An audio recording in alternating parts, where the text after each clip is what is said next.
Today's market call is presented by FactSet, financial data and analytics powered by Tomorrow, and SoFi. Get your money right, all in one app. Dan just said 4.62. I don't know what does 4.62 mean? The 10-year. Yes. Oh, we're already talking market stuff. Yeah. Oh, I guess rates are going higher. Woo. By the way, it's market call. Yeah. It's May 29th. It's Wednesday. Yeah. As you can see, she's still EY from SoFi for the foreseeable future. But Elizabeth is here, sitting next to you. You're the lucky one. I drew the short straw. I'm over here on the hook. Rangers played last night. They got outplayed. Yep. Let's just put it out there, okay? They got outplayed in the game before, by the way. But they won that game. Yeah. And they lost last night. Things even out. So now it's a best-of-3 series, Elizabeth, as you know. Rangers have home ice. They will play tomorrow night at the world's most famous arena. That's Madison Square Garden. It's best of 3? Well, now it is. I did not know that. Well, now it is, because at 2-2, all those games are eliminated. Wow, that is now it is best of 3. Okay, if they go 7, guess what? It'll be best of 1. And it will winner take all. What are you doing on your phone? Who are you talking to? I'm logging into my data center. Yeah. We're gonna do a lot. See, I called it a and your data center? Is that what that is? No, Yeah. That's how she gets her data. Watch this. Put the rundown up. Yeah, let's see. do Jacob hangs me out to dry. He waits that extra second just so I look like a Johnson. Give Jacob a shout out here. He's doing yeoman's work. He's doing multiple. Well, Amanda's on vacation. Yeah, and he's doing a lot with the little rugrat kid of hers. This is, by the way, our 3rd podcast today. So we had Kyla Scanlon. She just wrote a book. Kyla Scanlon. She's awesome. She's an internet hero. That's going to be on the Tape podcast. Drops on Friday. And your favorite podcast store. Just did a OK Computer. Deirdre Bosa. We talked a lot of tech. That's going to drop today. And then I did a couple readers, which nobody really cares about. I mean, so hearing my voice. And here we are. So Jacob's is great. Doing a lot at once. Okay, Tim is obviously helping out. Bill, there's a lot going. There's a lot going on. There's a lot going on. And there's a lot going on in the market. By the way, the reason I logged into my data center was because I knew there was a 7-year auction that was posting at 1 p.m. Eastern time, and I wanted to see what it drew. Ooh, was it horseshit? Didn't go well. It did not go well. We had a 2-year and a 5-year auction yesterday. Both of those did not go well. The 7-year not good today either. 465 on the 7-year. Pre-sale was 4637. Wow! So, wow! Yeah. I don't have any of the other data yet. The bid to cover I will look, because Bookforest probably put stuff out. So whilst we're talking, I will on the book. All right, let's. All right, so here's the rundown. Yeah. Market rests on NVIDIA's shoulders. Again, we've talked about that. Still does.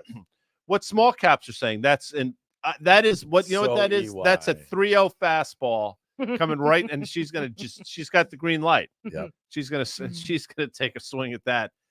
I like this. It's not margarine. What does that mean, Dan? Butters. What? It's butters. Bitch. Yes, it is. And if it's Wednesday, a little audience Q&A, which send your questions now. Liz, we can do the scroll at the bottom of the thing. Know, Guy has not been this excited all day long. No, I love it. No, can I tell you something? I have a quiz. What's another word for margarine? What would if my grandmother was writing a recipe? What would she call margarine? Lard. No, I don't she does think render her own lard. Yeah. Excuse me. Yeah, there's a salve. There's a salve for that. Oh my goodness. What is another word? Oleo. Excuse me. OLEO. Didn't know that. Oleo. Well, that's what they sang. See, it's so good Amanda's not here because she would be in my ear. Not happy. Oleo is what they sang, what the guards sang with the Wicked Witch of the West. Ole. Remember? Yeah. Oh. There aren't too many 4-letter words that have 3 vowels in it. Oreo. Which really just takes the L from oleo. All right. And makes it an let's R. go to this. I'm sorry. Dan, now everybody's mad at me now. No, we got a lot to do. All right. One thing that's interesting. Let's pull up the SMH for a second. So we talked about the semis doing that. Yeah, we did. So some of these names were getting kind of wiggity whacked earlier today. AMD was down more than 4%. Taiwan Semi was down more than 3%. So they've rallied a little bit.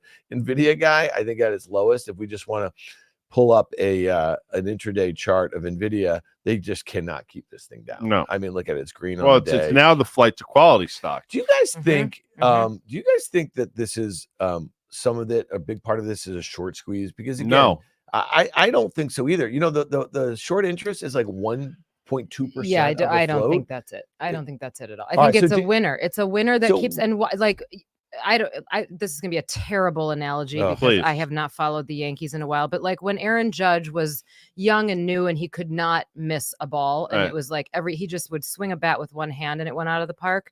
Why would you stop cheering for him if you're a Yankees fan? I mean, he's on a streak. I think we're streaky in NVIDIA. It's been a long streak. Do you like right? that? Not particularly, but I like when she talks. Anytime she talks sports, I like. love it. I did not love it. But so my only point. Okay, so it's not short covering. It's longs piling in. Look, if you are a money manager in any way, shape, or form, and you don't have this on your books in any way, shape, or form, you have a problem. Yeah. So I think there's some of that going on, and that's what's interesting. That's what works for a lot of these companies, and also that's what works against them, because you have this sort of mad rush.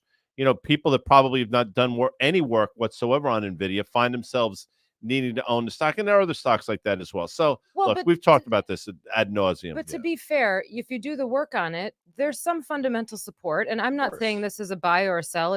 I'm not saying that in either direction. But this isn't a stock where you're like, I don't know what they do. They don't have any sales, right? And some of the valuations are not that outrageous. We can't point to it and say, oh, it's way off the charts. It's 2000 level valuations. So there's fundamental support. They had a rock star earnings season again. There continues to be enthusiasm around AI. We've talked about this too on this show and on the pod, where I think we've shifted into a little bit different of an environment where companies are going to get punished for overspending, but the beneficiary of that spending continues to get rewarded. And the beneficiary is still the semiconductor space, particularly NVIDIA. Okay, so, and I don't want to get bogged down here. You're right in terms of price to earnings. It's actually very reasonable, cheaper some of these other high flyers. But, this is a company that's probably going to do next year, and I'm going to round up, maybe $160 billion of revenue, and it's trading close to now $3 trillion. So, 17, what is that? 17 times revenue, 18 times ish. So, I mean, my point is price to earnings, great. Price to sales, not so much. So 18 times the point I've made is, they're sort of out-kicking their coverage in terms of they're out-earning their revenue. And that manifests itself in the margins that you're seeing. And so in order to stay with it at these points, you have to believe that you're not going to see, again, deterioration in margin. That's just my opinion. And just to be clear, so they guided to 77% in that last quarter. That came in nearly 79%. And what does that speak to? It speaks to pricing power. It speaks to the lack of competition. I could have said this again and again. That will come, right? And so there's expected to be a sequential decline in margins to 75.5%. That's this current quarter. Again, if they keep beating on the margins and they don't have the competition, that continues to go. Liz, thoughts on semis versus enterprise software? This is something that you've looked at a lot. Maybe we'll pull up the SMH versus what is it? What's the I'm totally spacing on the software. Karen ETF. puts now I'm IGV. There you go. IGV. Thank you. So I talk about this a lot. Usually as a strategist, you look at things like semis and software as a cyclicality signal. What we see on this chart, clearly semis have been outpacing software hand over fist, obviously because of what's been going on with AI. Now, from a valuation perspective, perhaps software looks a little bit more attractive. Dan, I think we did either a pod or a show, or it was just the two of us. And we talked about this a little bit, where companies they have to make a decision of what they're going to spend on. And they've been choosing to spend on AI going forward rather than trying to revamp their software. So there hadn't been a lot of announcements on that. That's at the company level, though. I think at the stock market level, we're going to enter another period, and maybe we're getting there right now. We've seen this happen already once this year, where you see this huge run up in certain pockets of tech. People still want tech, but they don't want the stuff that looks really frothy. So they start to rotate into old tech. I remember a time when like IBM caught a bid for no good reason, right? So things like that, where if investors are still looking for opportunities, I think there could be a rotation into some of these older names, but not necessarily because suddenly software looks more attractive. You go on the Bloomberg from time to time.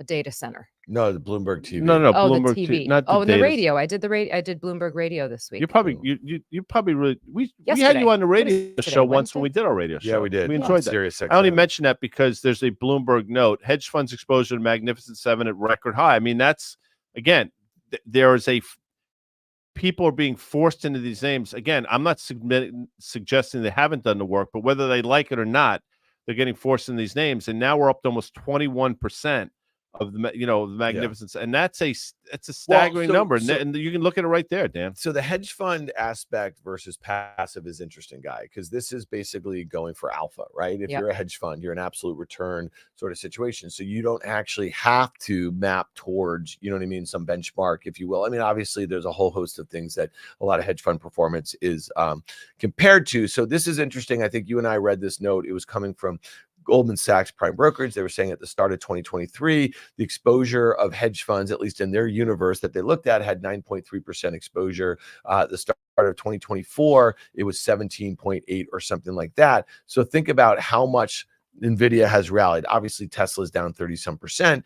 Apple is flat on the year, but then if you look at the rest of the names, I'm looking at Microsoft is up 15%, Google is up 26%, Amazon's up 20 or so percent. So again, they've appreciated a good deal. Stock appreciation, exactly. And then you get oversized, and that typically, historically, requires you to sort of downsize or right size these positions, but that doesn't seem to be going on right now, which I also think is interesting. But that's against the backdrop, the way you started the show. You said 462, and you were just saying numbers, and I didn't know what you were talking about. But as it turns out, you were right, because 10-year yields now are north of 4.6%. And again, it seemed like yesterday, I know it wasn't yesterday, but a couple weeks ago, you were talking about 434 or so, headed down to 3 3/4. And now here we are, the other side of that coin, Elizabeth. And again, I'll remain in the higher yield camp for a myriad of different reasons, not least of which what's going on with Japan, China, a host of other things, these bond auctions that we talk about, which are all, by the way, part and parcel. Thoughts on the importance of this? Yeah, I'm going to go backwards, and I want to just say something about the mutual fund and hedge fund industry and compare them to the point about, as a position grows, if you have a mutual fund, if you run a mutual fund, you have a prospectus, and likely in that prospectus is outlined boundaries beyond which you cannot let a position grow. You've had to say that, and your investors have agreed to it. Hedge funds don't necessarily have those same limits, and if their objective is alpha, they're going to want to have that exposure. A mutual fund's objective likely is to provide exposure to a certain type of asset class, full stop. Of course, they want to create alpha, but usually they're just kind of handcuffed by, I have to produce a large cap growth asset class, and I can't have a position over 5%. Anyway, my 2 cents. So about yields. It's not going well, right? We've had the inversion has moved about 12 basis points. It's gotten 12 basis points shallower in the last 24 hours. So the change between the 10-year and the 2-year has gotten shallower. Now, we're still inverted about 35, 36 basis points. So still clearly very inverted. However, the moves, first of all, which I know we've talked about a million times, the moves that we're seeing in treasuries during this cycle in general are enormous. Yeah. And frankly, not healthy. It's not what you want to see in a market. It's not what you can set solid expectations on as an investor. These bond auctions, we've talked about them. They're starting to be like the kid who cried wolf. This has happened before. They got weaker middle of last year, fall of last year, and then it kind of went away and investors had appetite for them again.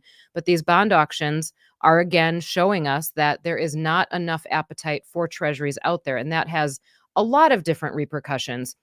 Also, you've got some big buyers that have left the picture, the Fed being one of them. So that's going to continue to pressure yields higher. And if there's not enough retail and institutional demand for treasuries, we continue to see this. Now, in my world, why does that matter? It matters because you've got yields going up completely independent of the stuff that I usually look at. So this is independent of an inflation report. Nothing has happened. Independent of a Fed meeting. Nothing has happened.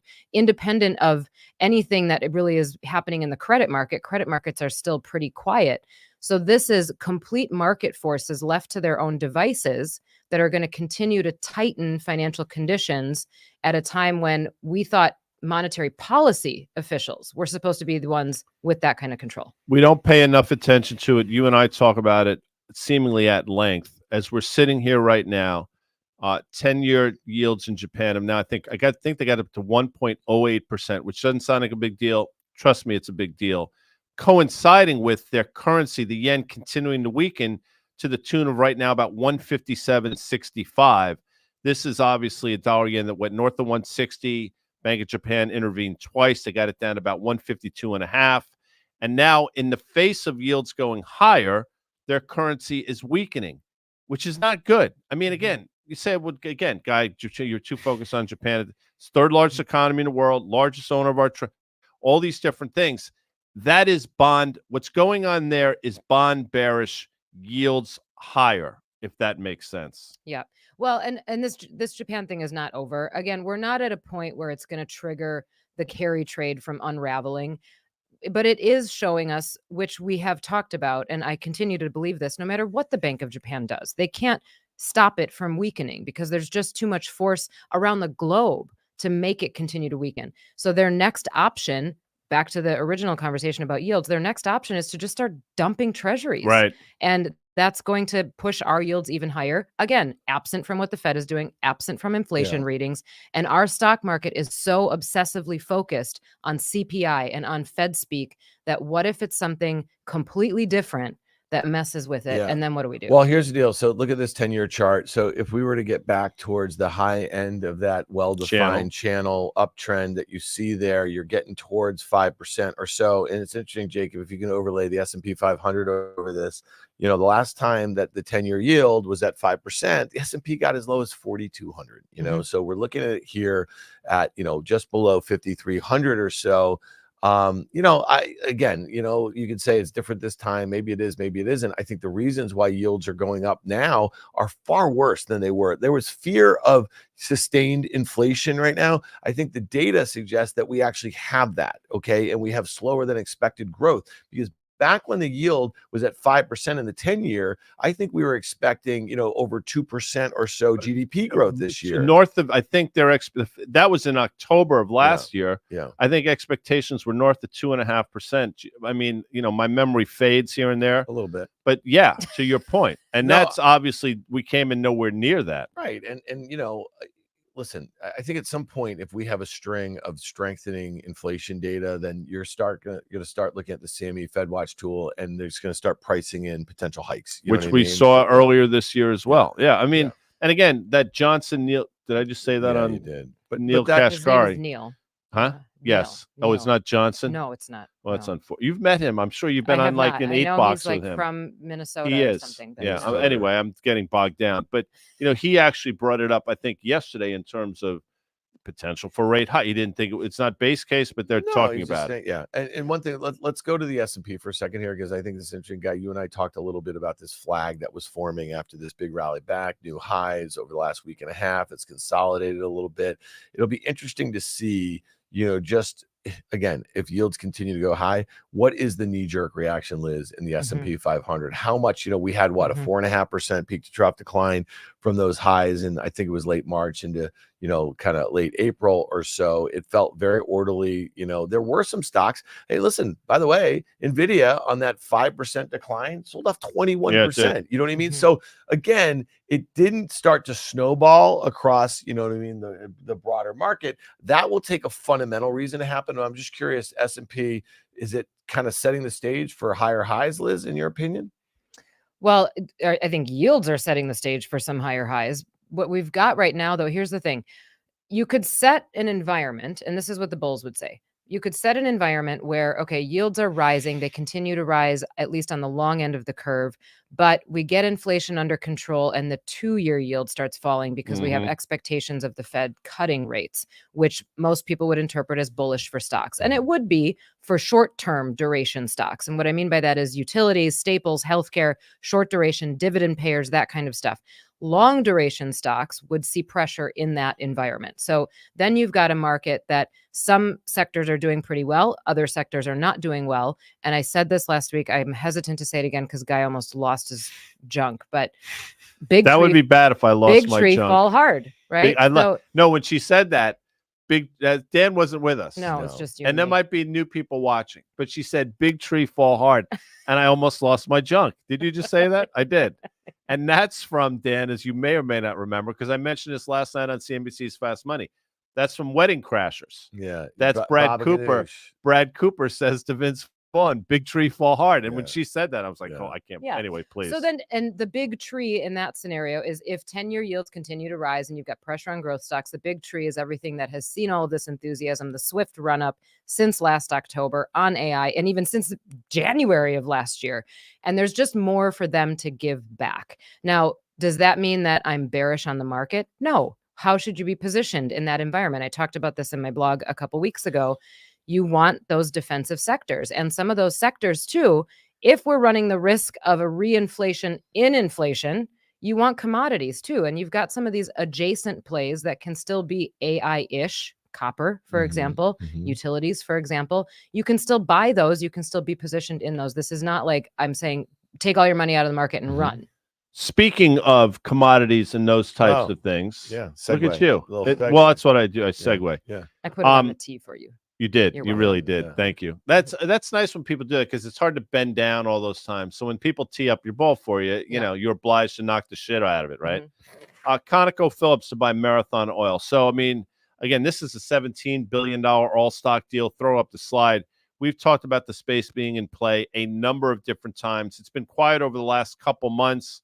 But again, M&A has been brewing under the surface. Well, now you're seeing it here in real time. And again, to me, Elizabeth, this just speaks to, I think, the relative value that the energy sector continues to sort of provide market and the fact that nobody's paying enough attention to what's going on here.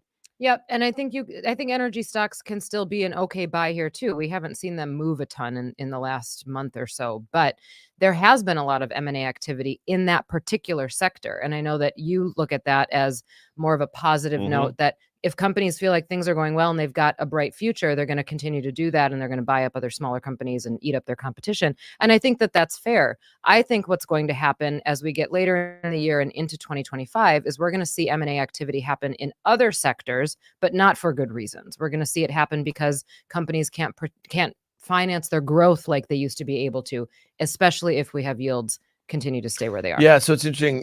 This is the week that we saw Hess shareholders approve the $53 billion Chevron acquisition. And, you know, like to your point, that's brewing a lot more than below the surface. There's been a lot of deals here. And, you know, I wonder, Guy, if this has something to do with the expectation of what happens in the November presidential election. You got to get these things on the tape. You know what I mean? Like, and, you know, listen, I go back to this thing that, you know, the Biden administration came in and they were very hostile towards the fossil fuel industry. But then if you look at last year, our government, our country has never produced more oil and natural gas in the history of it. No, it just hasn't. No, but in that trajectory, that's been the, you're right. Right. So it's just interesting to me that, you know, again, that we might not be that friendly depending upon the administration to these sorts of mergers. Maybe we will, because maybe this has become an issue of national security, Guy. Well, I've said, yes, and I've said that for a while. And in terms of being unfriendly, again, part of the platform of the then candidate Biden was, we're basically going to put the energy business out of the energy industry out of business, which obviously, and I'll say this as well, the three of the best things that ever happened to energy was that minus $40 front month print in crude a few years ago. ESG, which counterintuitively was the best that ever happened because it forced these companies to operate better. And then subsequently the Biden administration. But, you know, Doug is texting us right now in the face of that Marathon deal. You know, Exxon's down, Chevron's down, OIH is down. Where's the beef? He's right. Knee-jerk reaction isn't particularly good. You know, we've brought it up, and I'm bringing it up, I think, because it speaks to one valuation. I think it's compelling, and the underlying strength of the industry that I don't think the market is paying enough attention to. And I do think there'll be a rotation back into energy if we ever see the tech trade not blow up, but obviously start to sell off a little bit. Yeah, the money's going to have to go somewhere. Hey, Liz, this is something we wanted to get your take on. I know you're writing about it in your blog that drops. Where does it drop? It drops on the SoFi.com/blog. There's SoFi.com, and then there's a portal called On the Money. Yeah. You see that on the bottom? That's where Phil all Radigan used to have a show called On the Money. He did. As a matter of fact, again, I'm getting by. I apologize, but Fast Money was a segment on the money. Really? Yeah, an 8-minute segment, maybe once or so a week. What time was that show? Was it like 8 o'clock? 8 p.m. And it was all through 2006. And so you can go back probably to what do they call that, the YouTube thing that was bought? It's called the internet. You can go back and you can probably check it out, like the early days of Fast Money. Sorry. Yeah, let's go do that. Okay. So you know what? Fine. So let's go do that. Confidence, Liz. Yeah. So you were talking a little bit about this in the blog that's going to drop tomorrow. Actually, Mario wrote the blog this week. Okay. So everybody go read that. He wrote it wrote most of it about earnings. These are some things that we were looking at this week, though. It was data that dropped after we recorded shows last week. And we just wanted to talk about it a little bit here. So consumer confidence came in better than expected, and the headline number created a bunch of buzz that consumers had recovered and everything was fine. And that is true to some degree. It did come in hotter than expected, and that's great. Some of that had been the concerning data that we'd been pointing to for a while. The thing about this, though, is when you break it down into its components, it always has these components. You've got the present situation. We ask people about how do you feel right now, and then how do you feel about the future? That expectations component is the lowest line on this chart and has been the lowest line on this chart since 2021. It continues to drag it down. So consumers still not feeling all that great about the future, even if today everything is fine. So I think what this tells us is that we've got short-termism not only in the market, but we've got short-termism in the consumer as well. And just sort of, I don't want to say waiting for the shoe to drop, but looking around the corner as, can it really stay this good forever? And is it really as good as what I'm hearing it is? And I think the answer to that is probably no. And people know that, but there hasn't been anything big yet that's come in and slapped them in the forehead. Okay, juxtapose that with the Russell 3000, which is how many stocks, Dan? 3,000. Thank you. Mentioning of layoffs. And this, I think, is also interesting because I think it basically dovetails. That's probably why you did it. Exactly with the consumer confidence. That's correct. So fun fact for everybody out there that wants to know about the surveys that are conducted. The University of Michigan skews more towards inflation. The Conference Board survey skews more towards the job market. So when you see this chart and you see that the mentions of layoffs has dropped this year, that would feed into how consumers feel about the economy. Also, I'm willing to bet that if we overlaid some of this with John Butter's work about mentions of AI, I remember we did this last week or the week before, the peak in mentions of AI on earnings calls with a drop in mentions of layoffs. Obviously, there's enthusiasm going on even at the top of the house at a lot of these companies. So no surprise, perhaps, that consumers are feeling better because the jobs market has not broken. That doesn't mean it won't, but it has not broken, and we've stopped worrying about it as much as we were. All right, so let's talk about stock market performance, large cap versus small cap, something you're also taking a look at here. We've mentioned on many occasions, look at that whatever, maroon line, reddish magenta. I call it magenta. It's just stuck, man. It is like, and literally, and then it's stuck in a multi-year range, not just this multi-month range. And, you know, the money just seems to be pouring into the large caps, but also, again, to what we started the show with, it's pouring into 10 names. Well, and the reason that we did this too is because there are a lot of conditions that bulls will talk about as being positive. Those same conditions should be fueling small caps. So a reduction in conversations about layoffs. Small caps employ 60% of the labor market. If we're not laying people off, shouldn't small caps be benefiting from that? But they're getting this outsized impact from increased yields again, borrowing costs staying high. And then if you look at earnings, so it's not just about price momentum, you look at earnings revisions of large caps have been mostly positive and have not come down over the We're going to get to that because that's like forward. That's the it's like not JB. Margin. Yeah, it's Butters. But we're going to get to that. But small cap earnings, although they did have a beat in the first quarter, they've been revised down for the subsequent 4 quarters. So you've got this gap in the actual fundamentals of small cap companies, which makes and sense some of the with conditions rates where they are higher for longer, that sort of thing. But well, Jacob can pull up while a guy's going to talk the RSP to equal. Yes, because I think that's interesting. And it tells it, yes, 100%. And historically, rates can rise for the right reasons too. Economic growth suggests rates rise, which would be supportive of these small cap names, but the exact opposite is happening. They've underperformed, and we've talked about the IWM forever in terms of its underperformance. As we sit here, you know, that 207, 208 level has been a huge resistance level now for the last 3 years. So again, there's something for everybody here in terms of you see what you want to see and read into what you want to read. Yeah, but I think this chart is interesting. I think rolling over. We're kind of, we're beating a dead horse with the small caps because they just don't get going right at all. But the fact that the equal weight S&P after that sell-off that we had in April into early May, it did not make a new high. And then for no apparent reason, it's down 3.5% from that recent, high. I think that's telling. And I do think that, again, Guy, you didn't get your sell in May and go away. I've never uttered that phrase. May's not over yet. Yeah. We got 2 more days. But That's worth keeping an eye on. Do you want to do the earnings? Because I actually think this is a really important Well, you part set of it up this. really nicely. I think I did. Okay. So our main man, John Butters, he writes the Earnings Insight blog over there at FactSet. He is the senior Earnings Insight analyst over there. We get a preview of this. We're doing it on Wednesday. It's going to drop in your email box. You know where to get it. insight.factset.com/subscribe. It'll be there Friday morning. A lot of this data we think is very useful. He does a great job tracking it. Let's look at Q2 bottoms up EPS estimate for the S&P 500. By the way, we are in Q2 right now. We're two-thirds the way through it. Has increased by 0.4% during the first 2 months of the quarter. This marks the second time since Q3 2021 that the bottoms-up EPS estimate has increased during the period. However, Q2 bottoms-up EPS estimate increased by 0.7% in April, but decreased by 0.3% in May, resulting in the net 0.4% increase. Interesting to me that we have had an increase. So it means greater confidence in the guidance that companies are giving and that analysts or strategists are willing to assign to that guidance, but it's come down May over April, guys. Have we seen the turn? So this slide, I would have, if I was naming these slides, is the turn in, or are we seeing the turn? And that, if you were John Butters' editor, is basically what you're saying. You would have. I'd sign up for that, Jeff. But around the turn or something like that. And I think to your point, on one end, you say this is great. The flip side of that coin is maybe we are starting to see that inflection point. And what is the inflection point based on? Is it based on, again, yields going higher again? There's a litany of things to sort of take away from this. But I look at this, and again, I am the half empty person.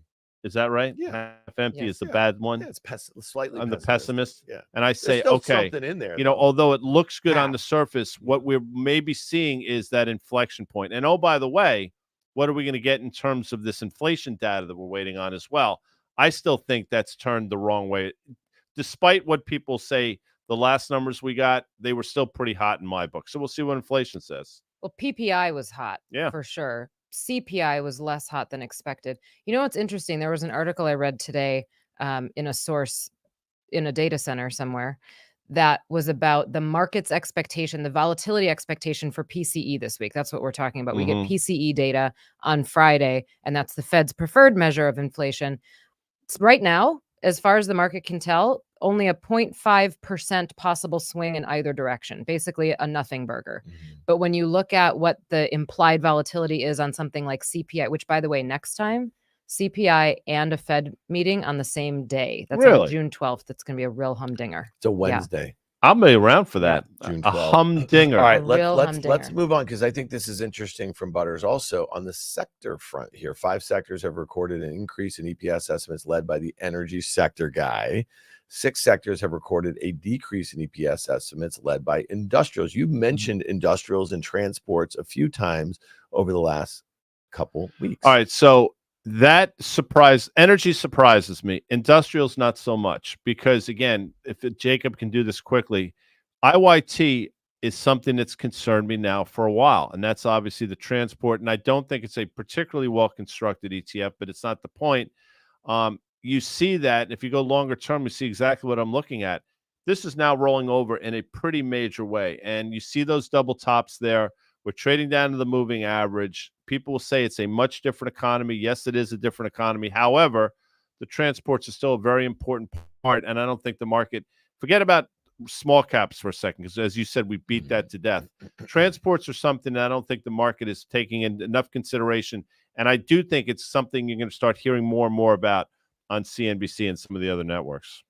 Yeah, I mean, I think the industrials run that we've seen has been much about cyclicality, and this transports thing is interesting to me. We don't, you know what's funny? We don't talk about it anymore. We don't talk about Dow theory as much. We don't talk about transports confirming a move upward, but it still matters. And you want to see transports just like you want to see small caps. You want to see them confirm optimism. You want to see them confirm a bull market and confirm buying appetite, and we're just not getting that right now. The guy's point, though, the IYT, maybe we can pull that up, and again, we know what's in there, but it's down about 12% versus an S&P that's basically very near all-time highs. Maybe it finds a little support there at that 200-day moving average, but it also found a lot of resistance at those prior highs. So you want to keep an eye on some of these more economically sensitive and more cyclical sort of sectors. I just wanted to bring this name up, and again, this is not like an impactful name one way or another. We've definitely seen some big moves and some retailers that have done better than expected, but this is Chewy. This is, now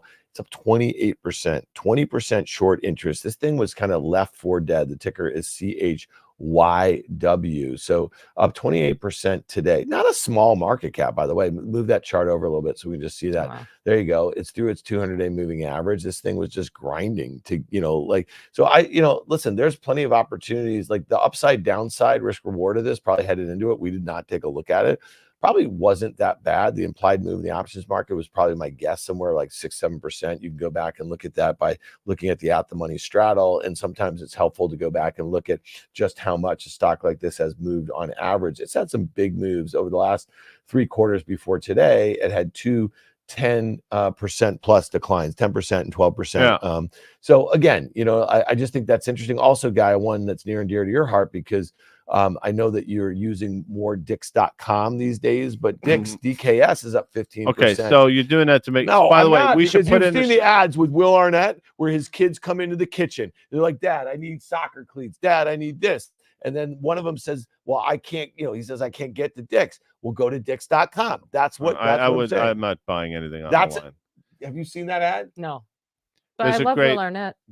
Yeah, do you? It's a good ad. There's a great, by the way. And I'll put it. Can we put it in the show notes? I'll put it. Oh, that's pretty. That is. That is one of the funniest. People said that's the funniest thing they've ever seen on live television. I agree. By the way, huge gaps. Yeah. In the last 2 quarters here. Interesting setup. Again, maybe you can make it a 5-year chart so we can push this thing back a little bit. So, listen, there's plenty of good trading opportunities. I do think it's interesting, though, Guy, if you look at a couple of those gaps over the last few years to the downside, too. This is a company that's dealt with inventory issues. They've dealt with consumer confidence issues. They've dealt with their foray into golf was a disaster, was an unmitigated disaster, and they paid for it for a long time. And obviously, listen, it's not unlike, it's a completely different company, I understand, but it's not like the resurgence we've seen in Abercrombie and Fitch. I mean, look at that's DKS. Put up an ANF chart and you'll see. I mean, this company was also left for dead for years, and now look at this. I mean, that is a remarkable move.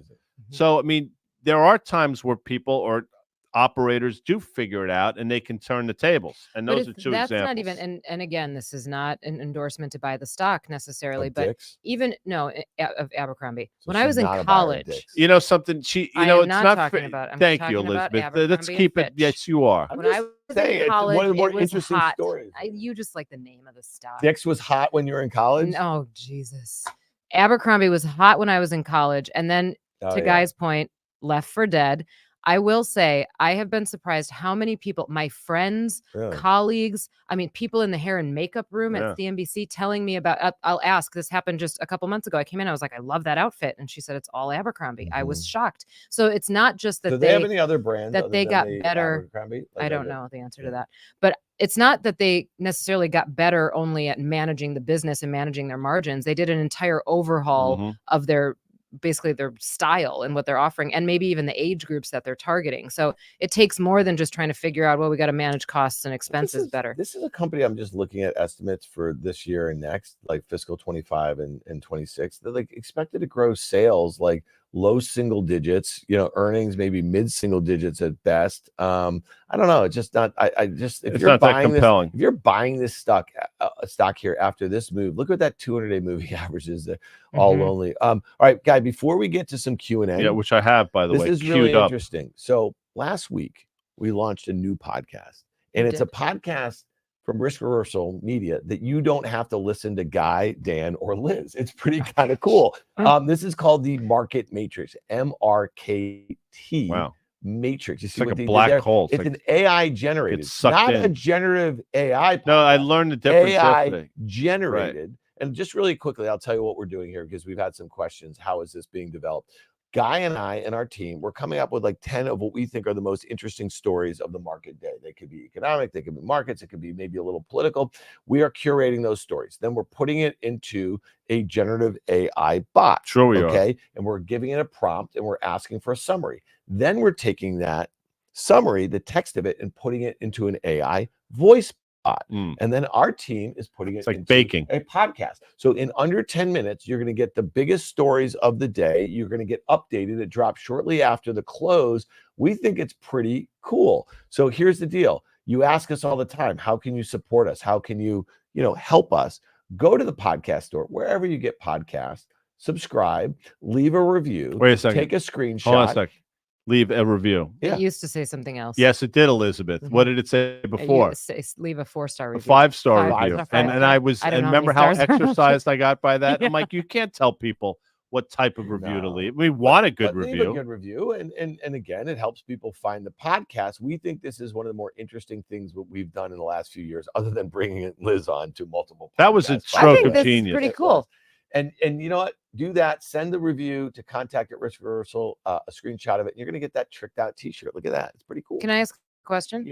Is Guy the one who's going to be putting all of the information into the AI bot? No. Do you even know where to find an AI bot? No, none of this. When you say that, it sounds like baking. You curate, then you put it into one bot, then you put it into voice bot, and then it's like, brave. But listen, that's what the world is. But depending on what speed you listen to this, Dan, apparently you can speed it up or slow it down. Yeah, I'm on 1.5 speed, so that you can get this thing, anywhere from 5 to 10 minutes, you're done. Last night's was 8 minutes, and you probably could get through it in like 5.5 if you speed it up. Pretty good. And the nickname, what we're calling the bot, Brunson, which we just think is a really cool name. Okay. You know what I mean? Yeah. All right. We could have called it Giacomo. What's that guy's name? Siakam. No. The guy from the Bucks. Giannis. That would have been a problem. We'll never be able to do that. All right. Let's get to some Q&A here. Let's do it. First one is from, this is a new name. So Ethan Guzkowski. If I butchered your name, I apologize. Hi, Liz. Oh. Do you think the U.S. long-term credit rating will get back to AAA anytime soon? I'll answer it, then you can. No. What do you think, Elizabeth? First of all, it's Guzikowski, I think. Ethan, tell me if I got that right. Nice. I would agree. I don't think it is, just given where we are in this borrowing cycle and given where we are now in the demand cycle. So no, I don't think so. Now, does that mean we're going to default? No. But are we getting back to AAA? No. Jack Nargunkar, who I see all the time. Any comments on, this is for you, Dan, on Jamie Dimon's bringing up the stagflation scare again today? He talks an awful lot. I mean, he's seemingly every day Jamie's out there. Well, it's interesting. Let's pull up a JP Morgan chart. And I find this pretty fascinating given, what you just said, Guy. That had a huge gap on April 12th when they reported Q1 earnings to the downside. I think 6.5%. Okay. And it was one thing. Okay. Gaps meant to be filled. I get it. Right. It was down a lot in a short period of time. You mentioned it that day on the show. Huge volume. Right. So like the sellers, they had their time. It sold off for a couple days after the big gap. Fills in the gap. But the fact that it just kind of ran away and made a new high, I just think is pretty fascinating. On that day that we had that huge reversal, I'm going to say a week and a half ago, huge down day for JP Morgan. This looks very vulnerable. If you wanted to draw an uptrend from those October lows, attach it to the April low, you're literally sitting right on that, baby. So, and then when you just kind of suggest all the things that Jamie Dimon has been talking about, rates higher for longer, stagflation. Here's also, this was an article from Bloomberg today. Let me just pull it up here. I thought this is kind of interesting. Interesting split screen. First, I'm going to just say this. Goldman racks up $21 billion for its largest private credit pool. And then another one from Bloomberg, Dimon says there could be hell to pay if private credit sours. Okay. Like think about that. Okay. Those two in a split screen. So again, we've already mapped out where the next potential problems are. I think that uptrend guy, thoughts on that from purely a technical standpoint? Well, I mean, he also, Jamie Dimon came out last week, and I don't know the context, if it was a question or if he just blurted it out, but he said, our stock is expensive here. We will not be buying any stock at these levels, JP Morgan. Now, think about it. I mean, we've brought up how expensive that is on a price to book, on a price to tangible book, and the fact that he came out and acknowledged similar to me was really interesting. Now, I will tell you, the stock is pretty much at the exact same price it was when he said it, which is interesting to me. The market doesn't seem to care that the most important banker in the world is basically telling you that his stock is too expensive for them to continue stock buybacks at these levels. By the way, the same Jamie Dimon that I think in February of 2016 when the balls of its ass on a Friday, Yeah. he came out when JP Morgan was trading $54, and that day was announced that he had purchased stock personally. $26 million, wasn't it? Now remember that, and that coincided with the Deutsche Bank bond offering and something out of OPEC. Market never looked back. So if it was important on that side of the equation, it should be equally important now. So Liz, last night on CNBC's Fast Money, we spent some time. I think we opened the show talking about commercial real estate and some of the issues there. And again, there's lots of credit issues associated with that.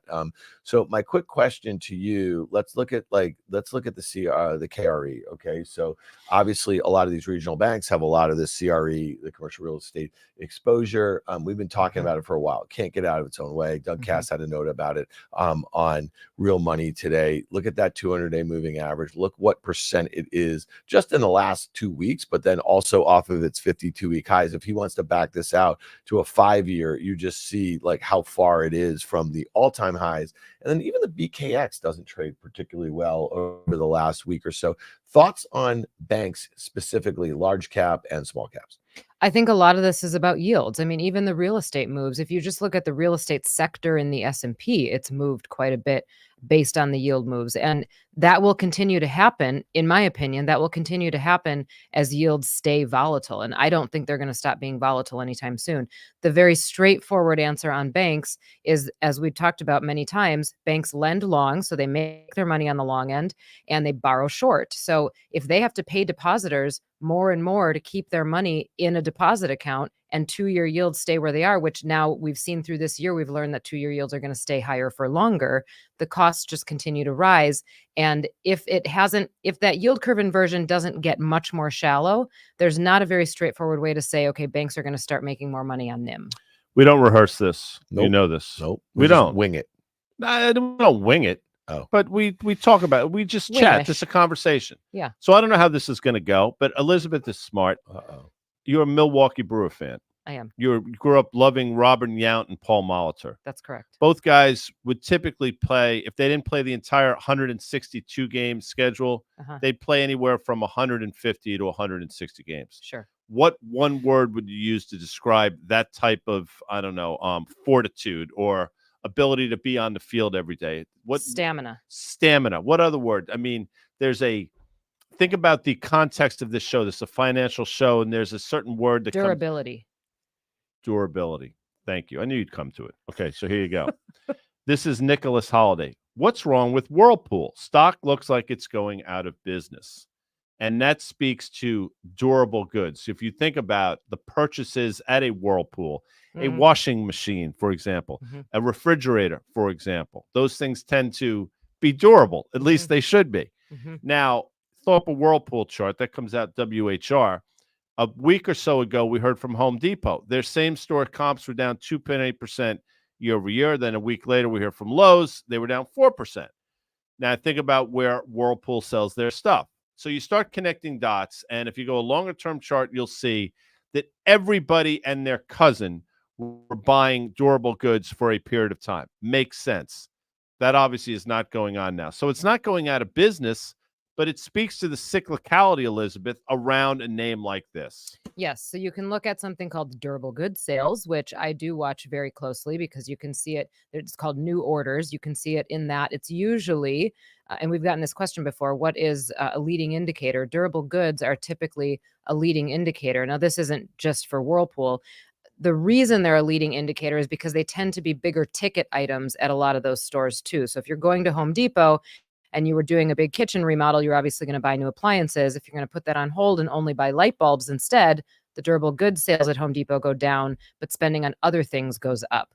Here's where it matters for the consumer and for stocks is that a store like Home Depot, because they have to project out into the future quarters and months and years for inventory, they can't track a consumer changing their behavior that quickly. And durable goods is something that changes on a dime if consumers get nervous or if they start to run out of money. So this is something that you want to watch, maybe not necessarily on just a company specific basis, because there can be idiosyncratic issues with that. I don't remember the last time I saw a Whirlpool washer or dryer. I see a lot of LG washer and dryers, but anyway, but it's along the same theme, and durable goods is something that you can watch as a release, an economic release as a leading indicator. Dan has tuned us out. But you see that Liz and I knew she would Whirlpool. come to I hear things like Whirlpool. I'm out. Okay, fair enough. Like 6 times earnings always. You know what I mean? Yeah, like but, for some reason. Yes. Yeah. Here's from Wavy McFly, who's there every day. Yeah, thanks for playing, Wavy. Right. He's or she. Who knows? What do you guys think is the most likely thing to cause the next crisis? I will say my answer will be central banks, specifically the Bank of Japan. And oh, by the way, very quietly, you're seeing a deval right before our very eyes in China. Put that in a hat and stir that shit up, and that's not a particularly that's not a good mix, Dan Nathan. Elizabeth, what do you? Oh, Dan, yeah. I mean, listen. My sense would be this: is that we have higher for longer, we have lower than expected growth, we have some sort of political unrest in this country in the fall. We have enterprise spending that just doesn't materialize after all of the spend that these companies have invested in from generative AI. So there's no monetization of these things. So then you have unemployment go up. So we saw this in 2022. You know what I mean? Like unemployment into a stagflationary environment. And you've made this case, Guy, on many occasions over the last few years that raising interest rates to slow down the economy ultimately will lead to higher unemployment, right? Mm-hmm. And if you have all these ingredients that come together, right? And then we have a trade war with China, we have increasingly, divisive sort of situation in Europe. It looks like Russia is once again making some progress as it relates to Ukraine. And you know what? Europe is divided on that, right? Mm. The world is divided on the war in Gaza, right? It just seems like there's no shortage of hotspots. And I'm hard pressed to find out. I just named like 10 things that worry me. I can't come up with 3 things that I'm optimistic about. You know what I mean? Like I really can't. I know that sounds really shitty, but I'm just like and I want to be optimistic about stuff. Okay.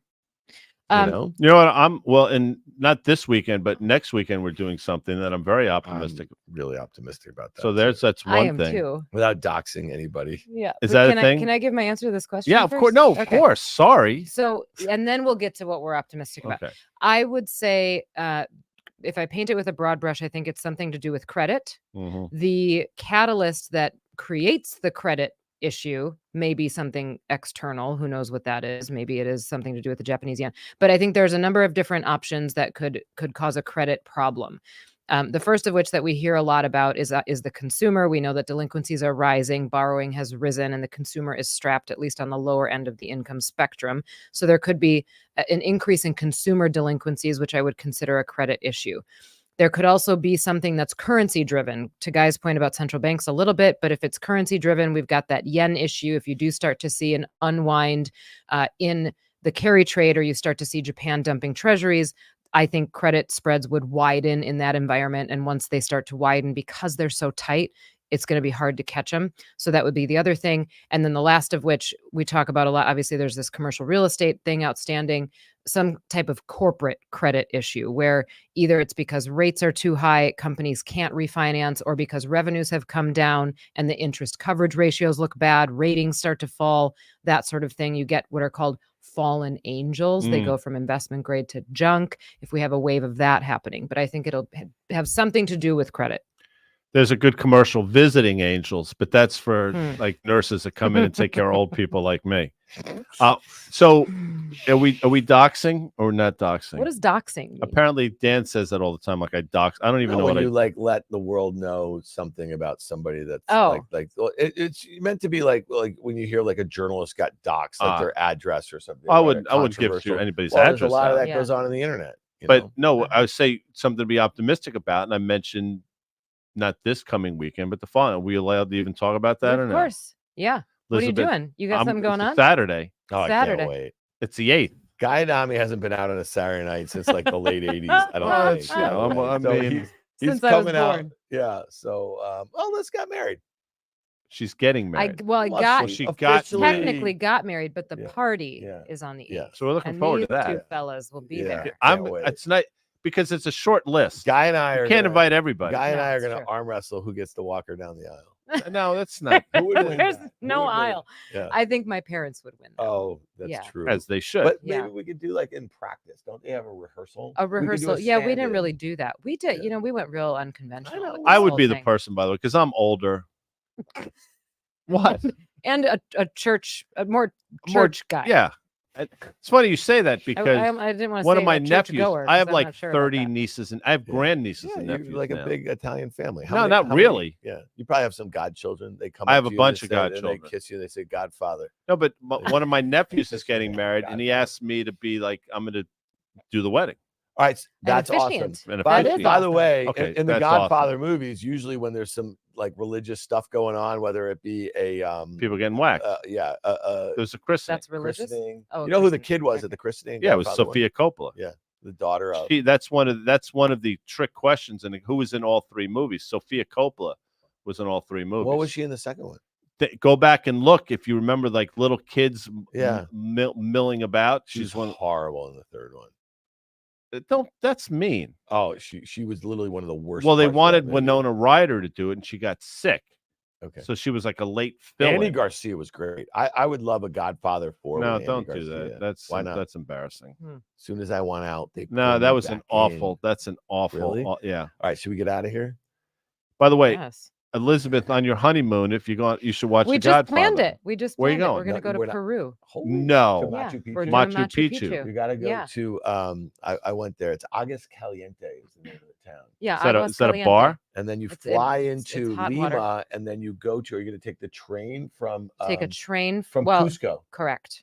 I did Into that with into my wife. Aguascaliente. Oh, look at you. I did that 20. Yeah. So you're going to be off the grid. Yeah. In Good for you. 2003. Yeah. You Thank deserve you. to be off the grid. It's about time. No, it is. You know what? And I think I can speak on behalf of all the fans of Market Call, On the Tape, okay, all those things. We wish you nothing but the best. Yeah. We adore it. We do, Thank don't you. we? Healthy and happy. But don't guy, we? very lucky guy, I would say. No, but I also. mean, you Great think about it, you guy. get to Great my guy, age, you don't lucky think you're guy. gonna you don't think you're gonna meet people that you're friends. But I mean, I love Elizabeth. You know that I though. do that on Sarah's birthday all the time on Fast Money in the final call. I say, "Happy birthday, the luckiest woman in the Yeah. world." That goes over well. That doesn't surprise All me. right. Well, maybe we'll put a couple pictures on the interweb. That's you a know what I mean? doxing. Doxing. Doxing. No, it's celebrating something. It's like, hey, look at the picture. Yeah. Just let me improve them first. All right. That was a lot of fun. Liz Young, thanks so much. Are we not going to see you for like a week? You're just in I know prep mode. I'll be on Market Call next week. Wednesday. Yes, next Wednesday. Okay. You So will that's see me. it. By the way, Danny Moses is watching right now. It's a funny little exchange. So I was out last week. You recorded on the tape podcast with Danny. Danny was sitting right here. Yeah. This is I was my seat. I was my totally seat. messing with But him. here's one thing that's really funny. See these glasses? These are the glasses that I leave in my office, okay, on the desk in the other room. And I have a pair that I leave right here. Danny has the same exact glasses. They're from Warby Parker. And I came in this week and I'm like, where are my glasses? And Bill says, well, maybe you should ask Danny Moses. Danny just sent me a picture of his laptop watching us on Market Call, two identical glasses. Well, So that's we like finally fessed up to it. in So MASH. Danny, please bring them back. Colonel Yeah. Potter and Radar O'Reilly Yeah. couldn't see. They were like Yeah. both, and they realized that each one had the other person's glasses There you on. Oh go. wow. So your little Yeah, MASH. Hopefully they didn't do any surgeries, guy, without being able. Colonel to see. Potter was the surgeon. Yeah. Radar O'Reilly, who Gary Berghoff just had a birthday. I think it was like 83. So Danny's going to be with us tomorrow for the On the Tape podcast. Uh-huh. Can't wait for that. Liz is going to be back with us next Wednesday. I think Uh-huh. Carter's going to be with us on the Market Call tomorrow. We got a lot of stuff going on here. And as show that market matrix shit up one more Yeah, time. please. Because I Hey, mean, look, that's Go subscribe. I'm telling you guys, this is one of the coolest things that's going on in financial media right now. Market Matrix. Subscribe. Give us a review. It doesn't have to be 5 stars, but preferable. I mean, but you shouldn't tell people. Yeah. It's just send the review to contact@riskversal.com. blow up Amanda's You're gonna inbox. get this. You're gonna get this tricked out T-shirt. I want one. Liz, you're gonna get one. Thanks. All right, people. Yeah. Thanks so much. We'll see you tomorrow.